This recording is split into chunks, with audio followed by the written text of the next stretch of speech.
तो आहा, सुखदेव जी ने क्या कहा, परीक्षित कोई नई बात नहीं हुई है तुम्हारे साथ, 7 दिन में मरना है ना।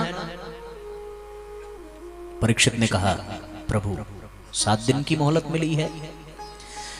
सुखदेव जी ने कहा तुम्हें ही नहीं, हर जीव को 7 दिन की मोहलत मिली है। 8वां दिन नहीं है इस दुनिया में। हर 7 दिन के बाद फिर से वही 7 दिन प्रारंभ हो जाता है।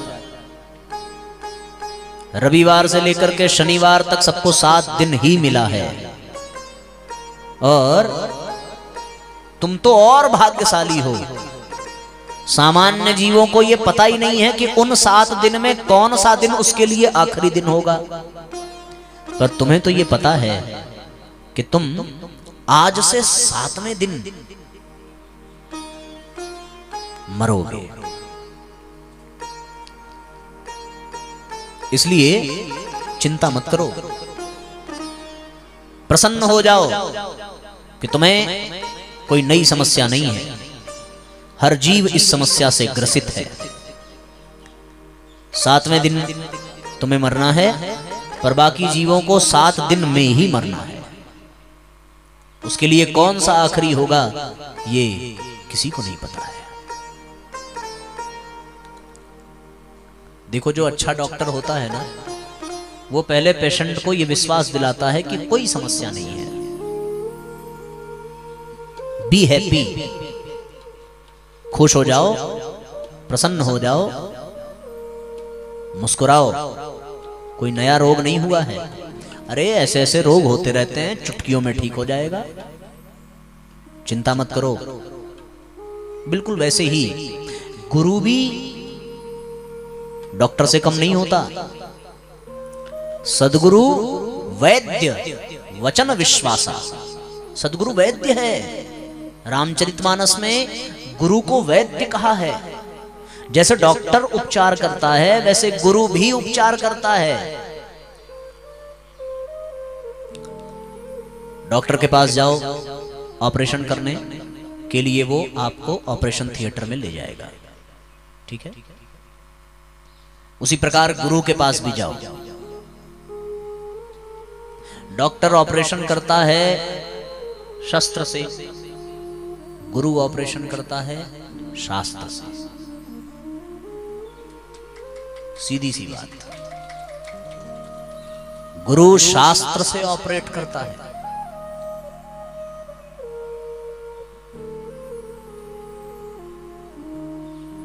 डॉक्टर ऑपरेशन से पहले बेहोश करता है,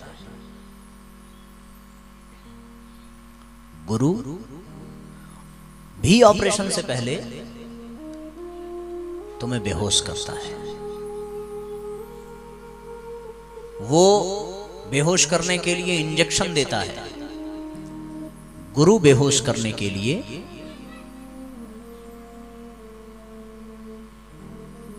तुम्हें सत्संग देता है, भजन देता है, कथा देता है। जब तुम कथा में, सत्संग में, भजन में एकदम मगन हो जाते हो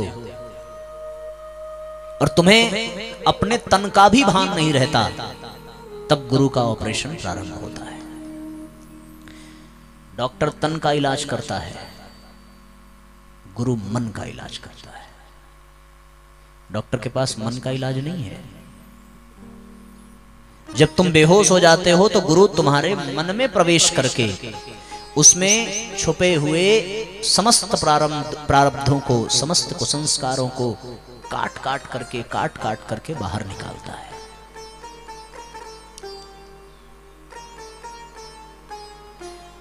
जैसे डॉक्टर पे विश्वास करते हो, लिख करके आदमी दे देता है, साइन करके कि डॉक्टर साहब आप ऑपरेशन करो, यदि इस दौरान मेरी मृत्यु भी हो जाती है तो आप दोषी नहीं होंगे। ऐसा समर्पण, और आदमी लेटा हुआ है। उसी प्रकार गुरु को भी ऐसा वाला ही समर्पण चाहिए कि यदि मार डालोगे तो भी कोई चिंता की बात नहीं है, अब तो मैं आपका हूं ही, आपके शरण में ही आया हूं। सीधी सी बात है, पार करना या न करना दोनों मर्जी आपकी, जिसमें मेरा हित हो आप करिए, पूर्ण छोड़ दो गुरु के ऊपर। फिर गुरु से जुड़ जाने के बाद यदि जीवन में दुख आवे, कष्ट आवे, कठिनाई आवे तो परेशान मत होना, क्योंकि उन कठिनाइयों, उन समस्याओं के माध्यम से गुरु तुम्हारा इलाज कर रहा है। और सीधी सी बात, जिस पर भगवान की कृपा होती है, जिस पर गुरु की कृपा होती है, तो कृपा का ये प्रमाण है कि उस व्यक्ति के जीवन में सबसे पहले दुख ही आता है। इतिहास गवाह है। हनुमान जी के जीवन में राम जी नहीं थे, तो वो हनुमान जी सुग्रीव के साथ भागने वाले एक छोटे से सैनिक थे। पर जिस दिन राम जी से भेंट हुई, राम जी की कृपा हुई, उस दिन पूंछ में आग लगी। उसके पहले लगी थी। उस दिन समुद्र लांघना पड़ा, वरना तो कंदराओं में बैठ करके बस राम राम ही कर रहे थे। जीवन में भगवान आता है तो पहले दुख आता है, भगवान की कृपा आती है तो दुख के रूप में आती है। इसलिए एक बात का ध्यान रखना कि जिसके जीवन में दुख है उसे दूर से प्रणाम करना, क्योंकि उसके जीवन में परमात्मा है। सच कह रहा हूं। पांडव जीवन भर चैन से नहीं रह पाए, उनके जीवन में जीवन पर्यंत दुख रहा। बताओ, राज्य छिन गया, वन वन भटकना पड़ा। वो पांडव जो देवताओं के अंश हैं, उनको घर घर भिक्षा मांगनी पड़ी, पत्नी के चीरहरण का दृश्य देखना पड़ा। वो जीवन भर दुखी हैं। और इसीलिए माता कुंती भगवान के जाने पर उनसे वरदान के रूप में दर्द, दुख ही मांगती हैं। एक ही बात कहती हैं कि हे केशव, मैंने तुम्हें पहचान लिया, मैंने तुम्हें जान लिया। तुम दुनिया के लिए कृष्ण हो, पर मैंने जान लिया कि तुम साक्षात परब्रह्म हो। और आज तुम यहां से जा रहे हो तो एक ही प्रार्थना है कि मेरे जीवन में फिर से दुख आ जाए।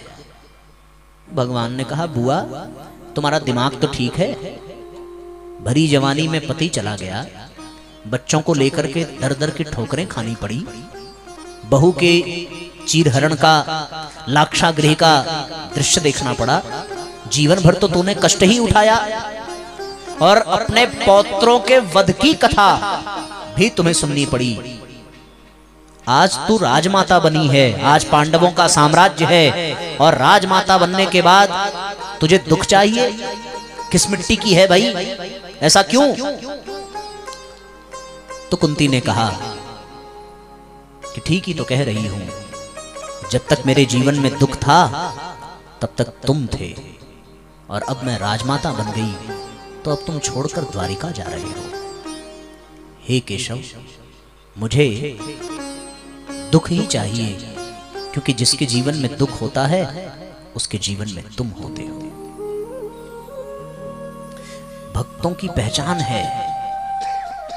देखा आपने कभी ऐसा सुना कि शबरी एयर कंडीशन रूम में रहती थी, शबरी के पास नौकरानियां थीं शबरी की सेवा के लिए? ऐसा सुना? कभी आपने सुना कि सुदामा के पास 20 एकड़ जमीन था, बहुत बड़ा काश्तकार था?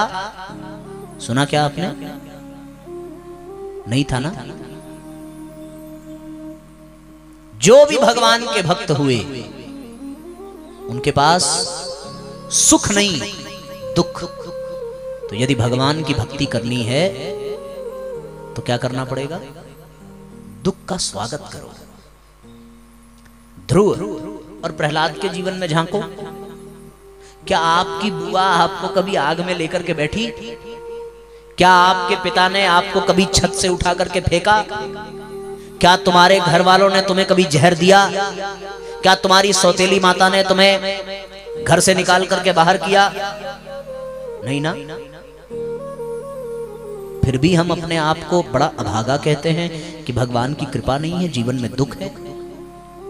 अब देखो, भगवान के जितने भी प्रिय शिष्य हुए, जितने भी प्रिय पात्र हुए, उन सबके जीवन में क्या है? दुख के सिवा कुछ नहीं है। जैसे भगवान हर कण में है, वैसे दुख भी हर कण में है। तो दुख से डरते क्यों हो? और सीधी सी बात, सुख और दुख ये दोनों हमारे कर्मों के कारण मिलते हैं। जिसके जैसे कर्म होते हैं उसे वैसा परिणाम मिलता है। सीधी सी बात ये जान लो कि जीवन में यदि सुख है तो तुम्हारे पुण्य घट रहे हैं, और जीवन में यदि दुख है तो तुम्हारे पाप घट रहे हैं। दुख पाप को घटाता है, सुख बड़ा कमीना है, सुख पुण्य को घटाता है। तुम्हें स्वर्ग मिल जाए चले जाओ, पर स्वर्ग में तुम तब तक रहोगे जब तक तुम्हारा पुण्य बचा हुआ है। जिस घड़ी तुम्हारा पुण्य खत्म हुआ, वापस आ जाओगे।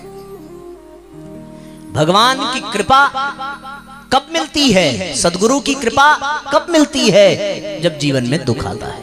परीक्षित को आज तक कृपा मिली क्या? आज तक सुखदेव जी का सानिध्य मिला क्या? पर दुख आया।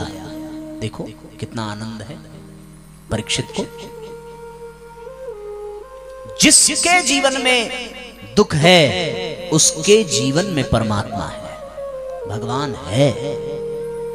आप लोगों ने वो कथा सुनी है ना, एक आदमी बहुत पैसे वाला, उसके रिश्तेदार परिवार सब उसके बड़े प्यार करने वाले, वो भगवान के साथ सदैव अपने आप को अनुभव करता।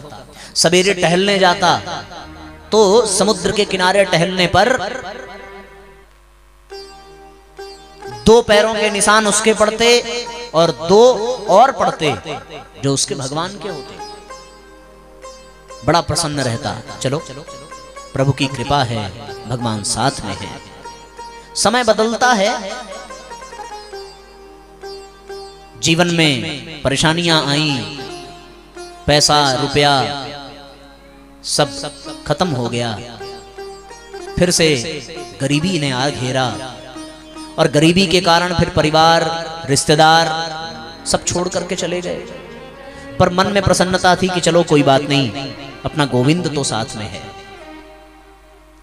एक समय ऐसा आया कि अब जब वो टहलने जाने लगा तो जो 4 पैरों के निशान दिखाई पड़ते थे अब केवल 2 ही पैर दिखाई पड़ते। बड़ा कष्ट हुआ, आकर के रात भर रोया, कहने लगा दुनिया ने छोड़ दिया कोई बात नहीं, पर तुमने भी छोड़ दिया, तुम भी इस दुनिया वालों की तरह स्वार्थी निकल गए। कोई बात नहीं, फिर से मेहनत करी, फिर से हिम्मत बटोरी, करते करते करते करते फिर से पैसे वाला बना।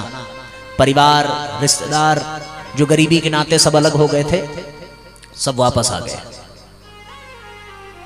एक दिन टहलने गया, पीछे मुड़ करके देखा तो फिर से 2 पैरों के निशान। अब उसको बड़ा क्रोध आया, लौटकर घर आया और अपने पूजा वाले घर में जाकर के भगवान से उलाहना देने लगा, बहुत डांटने लगा। रोता हुआ एक ही उलाहना देता कि मैंने ऐसा नहीं सोचा था कि आप भी ऐसे निकल जाएंगे। आज मेरी परिस्थिति ठीक हो गई तो आप फिर साथ हो लिए। मुझे आपसे कोई रिश्ता नहीं रखना है। कहते हैं इतना भावामग्न हो गया, इतना तन्मय हो गया कि भगवान को आना पड़ा। भगवान प्रकट हुए, कहने लगे कि दुख के समय में जो 2 पैरों के निशान थे वो तुम्हारे नहीं थे, वो मेरे थे। तो उसने कहा फिर मेरे पैर के निशान कहां गए? तो भगवान ने कहा बेटा, जब तक तुम्हारे जीवन में दुख था तब तक तुम्हारे पैर मैंने जमीन पर पड़ने ही नहीं दिए, तुम्हें अपनी गोद में लेकर के फिरता रहा, और अब जब तुम्हारे दिन ठीक हुए तब तुम्हें अपनी गोद से नीचे उतारा है, और अब मैं फिर से तुम्हारे पीछे हूं। मेरे रहते तुम्हें दुख अवश्य आएगा, पर उस दुख का तुम पर कोई असर नहीं होगा। भगवान की ऐसी कृपा होती है, इसलिए दुख से कभी डरना मत। जीवन में दुख आ जाए साथियों तो प्रसन्न हो जाना कि चलो अब भगवान की कृपा है। और जितने भी सुखी दिखें उन सबको ये मान लेना कि इनसे भगवान कोसों दूर है। और जितने भी दुखी दिखें उनको मनी मन प्रणाम करना कि वाह प्रभु बड़ी कृपा है कि जीवन में दुख है। क्यों? क्योंकि दुख से ही पाप घटता है। भगवान जिससे बहुत अधिक प्रसन्न होता है उसे कष्टों से रगड़कर साफ करता है।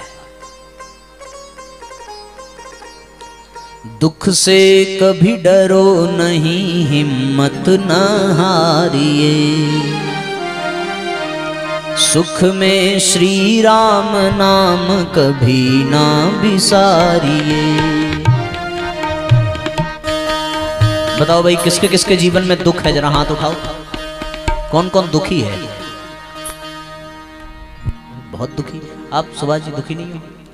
अरे दुखी हो या नहीं ये बताओ, अभी मत जाओ। ये वाला भजन सुन के जाइए।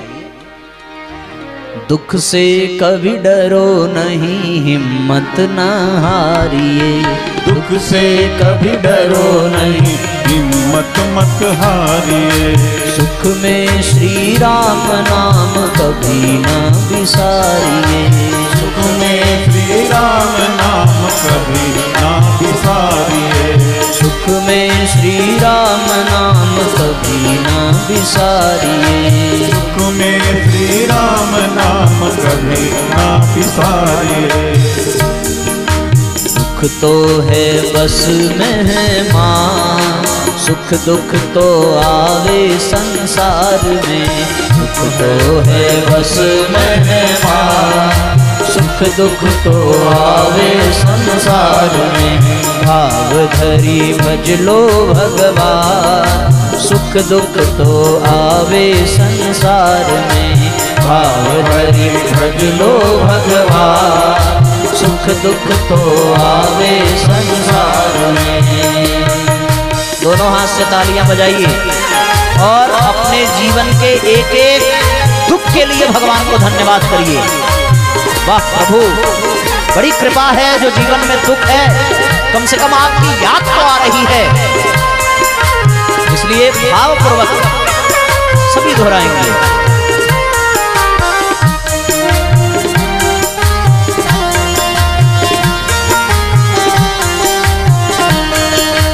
जय हो।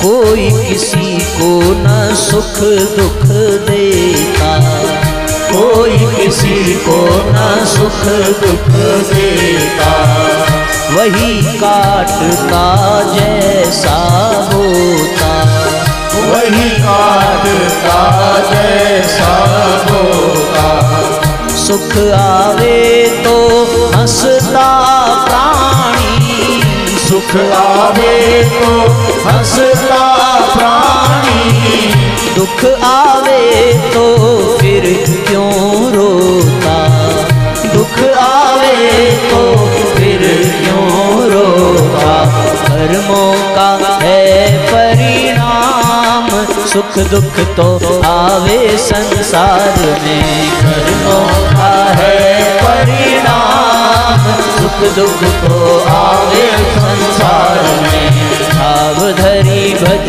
लो भगवान, सुख दुख तो आवे संसार में, भाव धरी भज लो भगवान, जय हो। तो आवे संसार में।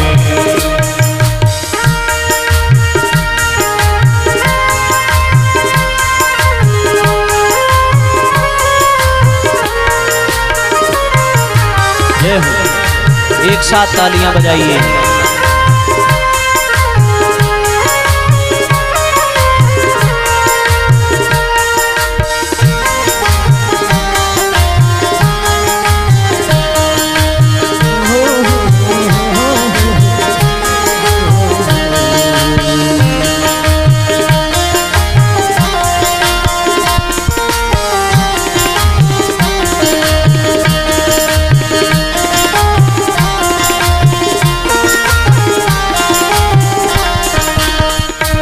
सुख आवे तो पुण्य घटावे, सुख आवे तो पुण्य घटावे, दुख आवे तो पाप घटावे, दुख आवे तो पाप घटावे, सुख आवे तो पुण्य घटावे, सुख आवे तो पुण्य घटावे, लेकिन दुख तो पाप मिटावे, लेकिन दुख तो पाप मिटावे, सुख में प्राणी खूब इतरावे, सुख में प्राणी खूब इतरावे, दुख तो हरि से मेल करावे, दुख तो हरि से मेल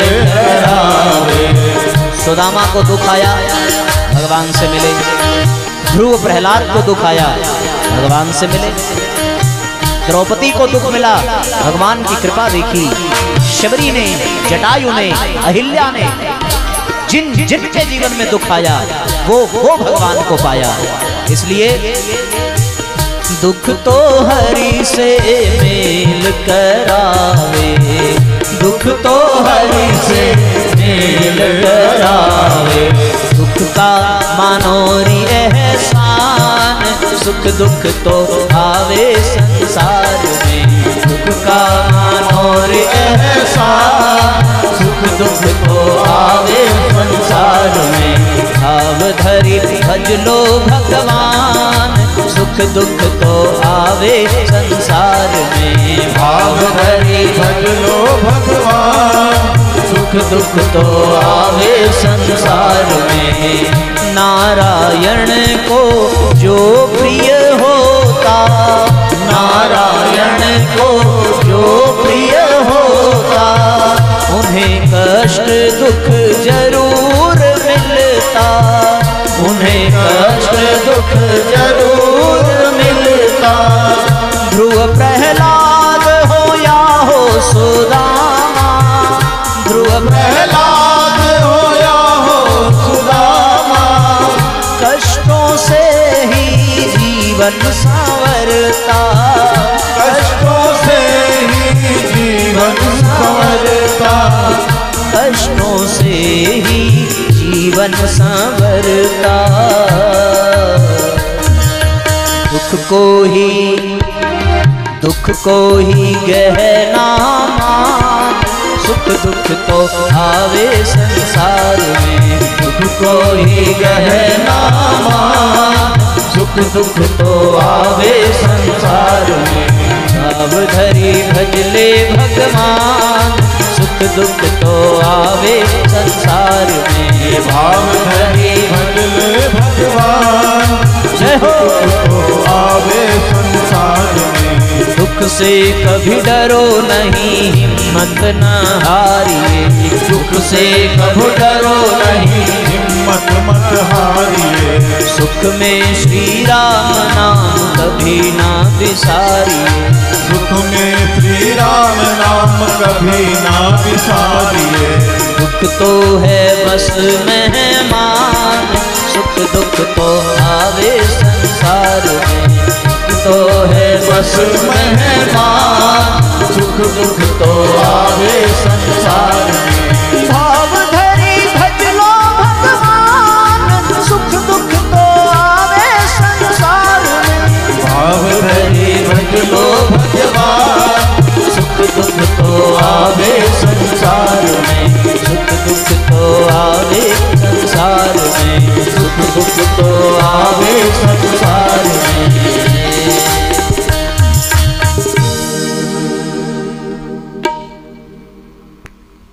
तो जीवन में दुख से घबराना मत। अगर ये सुख और दुख हमारे कर्मों का परिणाम है तो इनको हमने ही जन्म दिया है, और हमारे ही जन्म देने के कारण ये हमारे पुत्र होते हैं। तो पिता के तरीके से, माता के तरीके से सुख और दुख का स्वागत करो। जो स्वागत करता है उस पर सद्गुरु की कृपा होती है।